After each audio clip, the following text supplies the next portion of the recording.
देश दुनिया से रेल यात्रा कर दून आने वाले यात्रियों को नए साल से मॉडर्न सुविधाएं मिलेंगी। इसके लिए रेलवे की ओर से देहरादून रेलवे स्टेशन के पास ही मल्टी स्टोरी बिल्डिंग का निर्माण किया जा रहा है। 7 मंजिला इस बिल्डिंग को पब्लिक प्राइवेट पार्टनरशिप में बनाया जा रहा है, जिसमें देशी विदेशी के साथ ही पहाड़ी व्यंजनों का जायका मिलेगा। केदारनाथ व बद्रीनाथ के कपाट बंद होने के बाद दोनों धामों में सुरक्षा की दृष्टि से भारतीय तिब्बत सीमा पुलिस की तैनाती कर दी गई है। दोनों धामों में आईटीबीपी जवानों की एक प्लाटून पहुंच गई है। धामों में आईटीबीपी के जवानों की तैनाती पर बीकेटीसी अध्यक्ष अजेंद्र अजय ने प्रदेश के मुख्यमंत्री पुष्कर सिंह धामी का आभार व्यक्त किया है। खटीमा तहसील सभागार में उत्तराखंड किसान आयोग की संयुक्त बैठक हुई है, जिसमें पीड़ित किसानों ने गन्ना सेंटरों से समय पर गन्ना लेने और समय पर पर्याप्त पर्ची देने, केंद्रों पर ट्रांसपोर्ट की व्यवस्था को दुरुस्त करने को लेकर और समय पर भुगतान करने को लेकर एसडीएम को ज्ञापन सौंपा है। क्षेत्र के गन्ना किसान यहाँ पर आए थे, उनकी कुछ प्रॉब्लम्स थी जो मिल प्रबंधन को लेकर, जिसमें मतलब कि एक तो उनके द्वारा कुछ सेंटर इंचार्ज द्वारा कुछ कमीशन दिया जा रहा है 3%, और जो गन्ना उठान में है उसमें भी मजदूरी में 50 रुपये प्रति ट्रॉली ले रहे हैं, जो कि बहुत गलत बात है। आज यहाँ पर चीनी मिल के जीएम साहब भी आए हुए थे, हमारे सचिव थे, उपाध्यक्ष किसान आयोग के माननीय उपाध्यक्ष भी थे और चेयरमैन साहब भी थे। तो उनके सामने सब किसानों ने अपनी समस्या रखी और जीएम साहब ने वादा किया है कि इन सब समस्या को समाधान कर देंगे और किसानों को किसी प्रकार की जो कठिनाई हो रही है उसका हम रिजॉल्व करेंगे। जब से फैक्ट्री चालू हुई है तब से किसानों को बहुत दिक्कत है। किसानों की ट्रालियाँ सेंटरों पे 8-8, 10-10 दिन खड़ी हो रही हैं और वहाँ पे उठान नहीं हो रही और पर्चियाँ लैप्स हो जा रही हैं, जिस कारण किसानों को बहुत भारी दिक्कत होती है। गन्ना भी सूख रहा था, पर्ची भी लैप्स हो रही थी। उस संबंध में किसान बार बार बिल प्रबंधन पर चाहते थे, लेकिन कोई समाधान नहीं हो रहा था। आज फाइनली किसान आक्रोशित थे खटीमा के, हम गन्ना सितारगंज चीनी मिल को नहीं देंगे। उनका जो प्रबंधन था वो भी आया, बैठ के एसडीएम साहब भी थे, सब लोग बैठ के चर्चा हुई और उन्होंने एग्री किया कि हम तत्काल गन्ना उठाने की व्यवस्था करेंगे, हम किसी प्रकार की असुविधा नहीं होने देंगे, हम ट्रांसपोर्ट सिस्टम को बढ़िया करेंगे। और हमने कहा कि किसान जो ट्रॉली लेकर आएगा वो वेट नहीं करेगा, वो अपना गन्ना तुलाएगा और वहाँ पर ग्राउंड में फेंक जाएगा। उठाने की जिम्मेवारी यहाँ पे ट्रांसपोर्टर की है, यहाँ की किसान की है।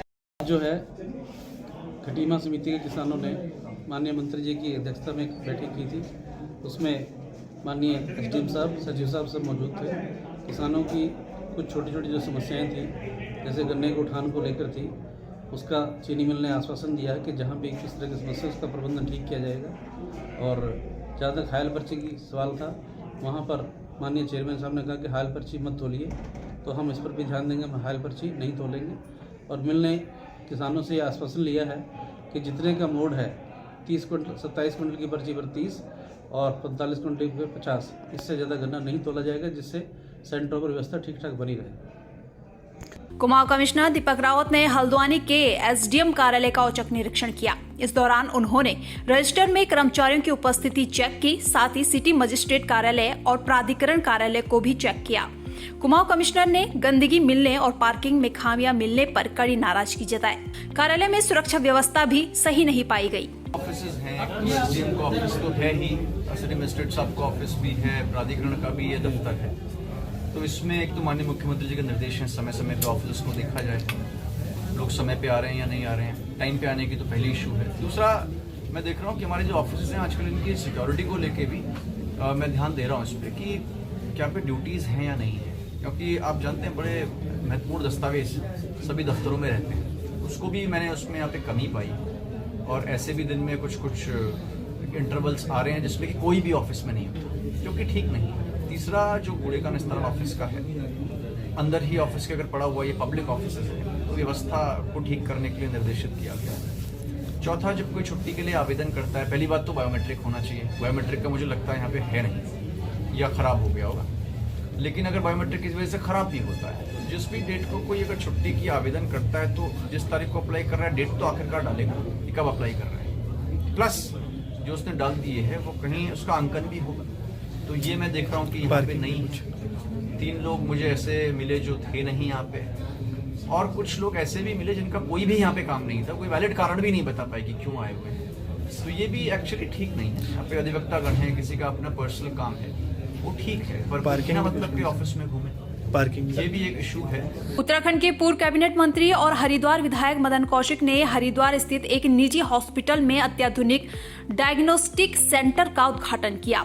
कार्यक्रम में हरिद्वार के सीएमओ डॉक्टर मनीष दत्त और महामंडलेश्वर ललितानंद गिरी भी मौजूद रहे। इस दौरान मदन कौशिक ने अस्पताल प्रबंधन को शुभकामनाएं दी और कहा कि देवभूमि हॉस्पिटल के द्वारा जनता को बेहतर स्वास्थ्य सुविधाएं दी जा रही हैं। लोगों को अलग अलग 10 जगह जाना पड़ता है, तो आज बहुत ही मेडिकल के क्षेत्र में हरिद्वार के लिए एक अच्छा आप इसको कह सकते हैं। इसके लिए डॉक्टर साहब को बधाई, शुभकामनाएं।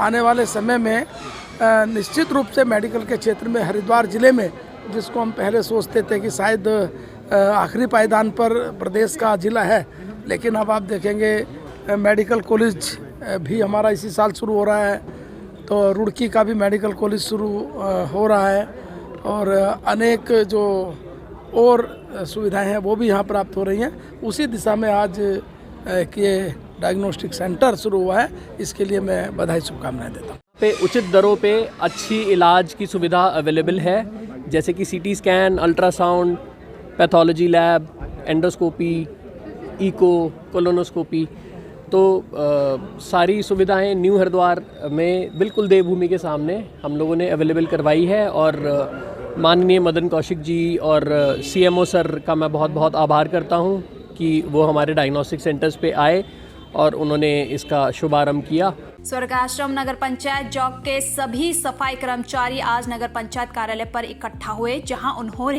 राज्य सरकार के खिलाफ जमकर नारेबाजी की। सफाई कर्मचारियों का कहना है कि पिछले कई सालों से वह पूरे क्षेत्र में सफाई व्यवस्था करते आ रहे हैं, लेकिन आज भी उनका अधिकार नहीं मिल पाया है।